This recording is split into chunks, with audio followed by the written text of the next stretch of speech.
আমাদের ভারতবর্ষে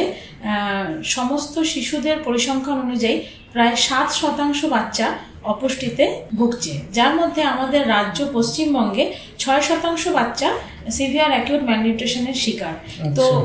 প্রথমেই বুঝতে পারছেন যে সংখ্যাটা খুব একটা কম নয়। এবং আজকের দিনে দাঁড়িয়ে যেখানে আমাদের আর্থিক অবস্থার পাশাপাশি দেখতে গেলে দেখা যায় যে এতটা চূড়ান্ত খারাপ অবস্থায় থাকার কিন্তু কোনো কারণ নেই, কিন্তু বাচ্চার খাদ্যাভ্যাস এবং আরও কিছু বিভিন্ন কারণ আছে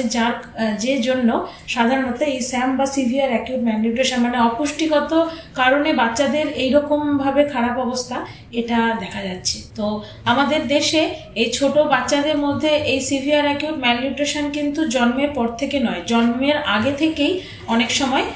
মানে গর্ভাবস্থায় যখন মায়ের পেটের ভেতরে সন্তান থাকে তখন থেকেই যদি কিছু নিয়ম ঠিকঠাকভাবে না মেনে চলা হয় তাহলে কিন্তু জন্মের পরে সেই বাচ্চা অপুষ্টিজনিত সমস্যা নিয়ে জন্মাতে পারে, মানে অপুষ্টি নিয়ে বাচ্চা জন্মাতে পারে।